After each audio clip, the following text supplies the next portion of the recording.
yakap. Dalhin mo ako sa dakong naroon ka,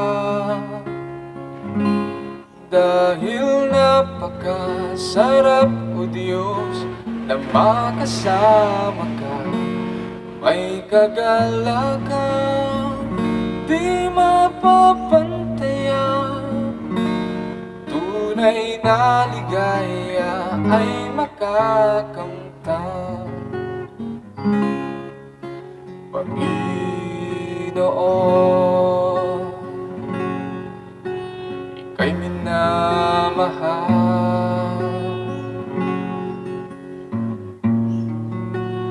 laging hinahanap ng abang puso ko. Panginoon, kailangan ko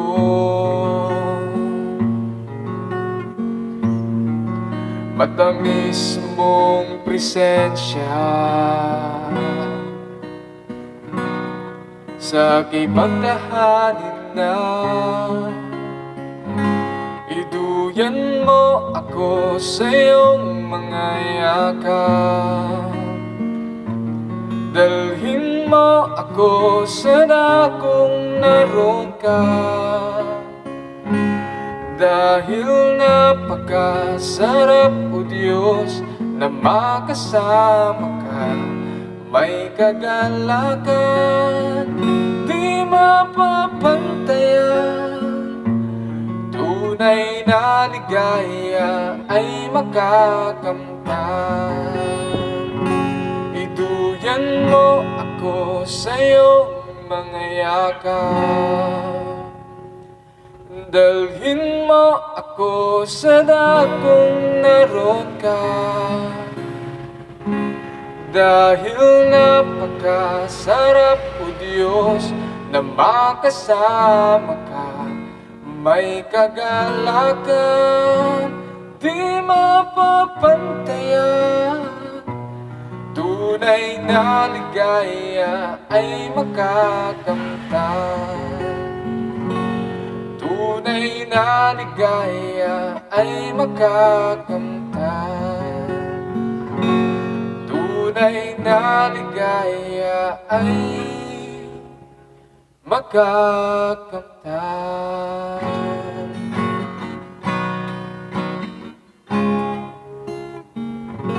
Magandang araw po sa inyong lahat, lalo tigit sa mga kapatid po natin dyan sa Panginoong Jesucristo. Kamusta po kayo?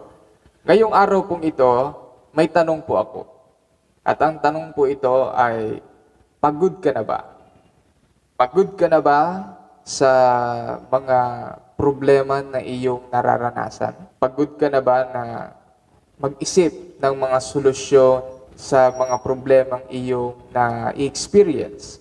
Or sawang-sawa ka na bang dumiskarte sa buhay dahil nahihirapan ka na talaga?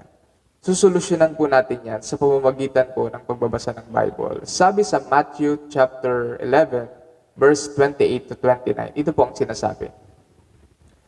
Lumapit kayo sa akin, kayong lahat na nabibigatang lubha sa inyong pasanin, at kayo'y bibigyan ko ng kapahingahan.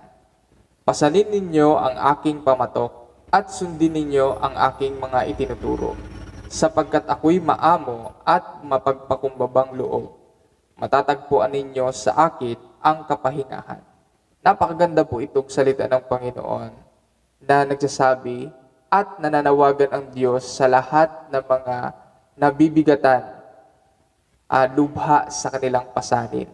So itong mga pasanin ito po yung mga problema, ito yung mga nararanasan natin at pinagtitiisang mga problema na talagang parang susuko ka na o parang bibitaw ka na at hindi mo na kaya, gusto mo na siyang alisan. So sinabi ng Biblia, lumapit ka sa akin. Hindi ito sinabi ng Panginoon na ako'y lalapit sa iyo. Hindi, lumapit ka sa akin. So tatanungin mo, paano ba ako lalapit sa Panginoon? Napakasimple lang yan. Ganito ang dapat mong gawin. Pumasok ka sa iyong silid or sa iyong kwarto, isara mo yung pinto, pero kung walang pinto, kahit na kortina, isarado mo. Tapos, lumuhod ka sa Panginoon at sabihin mo sa Kanya, Lord, hindi ko na kaya. Lord, hindi ko na, sawang-sawa na po ako sa mga problema kong nararanasan. Lord, pinagkakatiwala ko sa iyo lahat itong mga nararanasan ko. Ang importante po dito, lumapit tayo sa Kanya na may tapat na puso. Sabihin mo kung ano yung problema mo sa Kanya. Dahil tapat ang Diyos na sasagutin ang lahat ng iyong mga panalangin. Pwedeng sabihin ng iba na, nahihiya ako dahil hindi ako worthy na lumapit sa Panginoon dahil sa sobrang dami kong kasalanan na nagagawa. So gagawa muna ako ng mabuti para maging karapat-dapat ako sa Panginoon. Kapatid, sabi ng Panginoon, lumapit kayong lahat. So sabi dito, lumapit kayo sa akin, kayong lahat na nabibigatan sa inyong mga pasanin. Lahat, hindi ito isa lang, hindi ito 2 tao lang, hindi ito yung matuwid lang, hindi yung mabait lang, kundi lahat. Lahat tayo na nabibigatan sa ating mga problema, lumapit tayo sa Panginoon. Sapagkat sabi niya dito, at kayo'y bibigyan ko ng kapahingahan. So, ang gusto ng Panginoon, bibigyan niya tayo ng kapahingahan or yung puso natin na sobrang dami ng pinapasan, yung isip natin na sobrang dami ng iniisip. So, bibigyan niya to ng kapahingahan. Magkaroon tayo ng kapayapaan at magkaroon tayo ng pusong may kasiyahan. Yun yung hindi mabayaran. Kahit mayaman, kahit sobrang daming pera, hindi ito kayang bilhin. Tanging ang Diyos lamang ang makapagbibigay po sa atin ng tunay na kapahingahan o kagalakan sa ating buhay. Sabi niya dito sa 29, pasanin ninyo ang aking pamatok at sundin ninyo ang aking mga itinuturo. Merong instruction dito ang Panginoon na sabi niya, sundin ninyo ang aking mga itinuturo. So ano po ba itong mga itinuturo? Ito yung kanyang mga instruction at mababasa po natin to sa Bible. At itong Bible po, ito po yung manual ng ating buhay. For example po, bibili tayo ng TV. Di ba meron pong manual siya?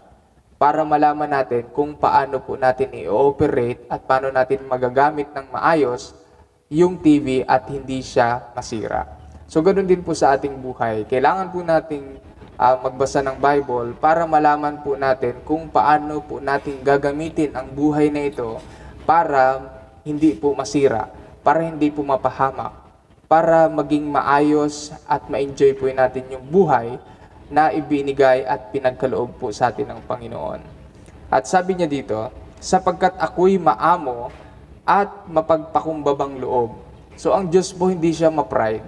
Hindi siya yung matigas ang puso na kapag tayo lumapit sa Kanya ay tatalikod siya sa atin. Hindi. Ang Diyos po ay palagi nandyan para tayo po ay yakapin, para tayo ay bigyan ng maayos na buhay. So ang problema po hindi po ang Diyos. Minsan ang problema po yung ating pong desisyon.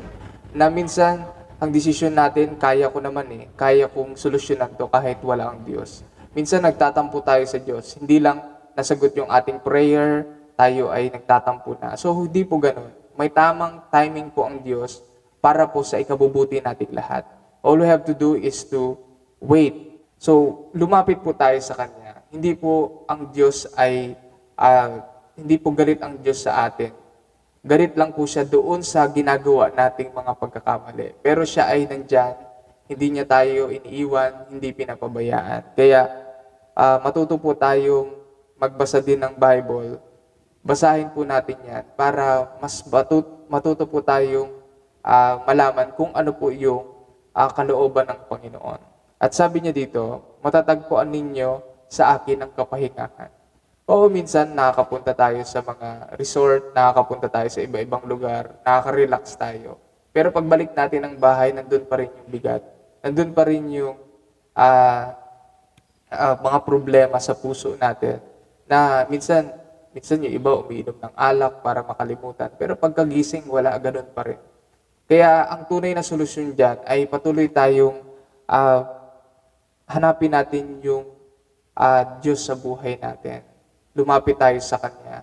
Magpakumbaba tayo sa Kanya. Sapagkat siya lang yung makapagbibigay na tunay na kapahingahan sa ating buhay. Na hindi lang makapahingahan na ito po ay magdudulot ng satisfaction o masasatisfy po yung ating buhay. Kaya hayaan po natin ang Diyos ang kumilos sa buhay natin. Mag-rest tayo sa kanyang presensya. Hanapin po natin siya para tayo magkaroon ng tunay na kagalakan sa ating buhay. Kaya ngayon,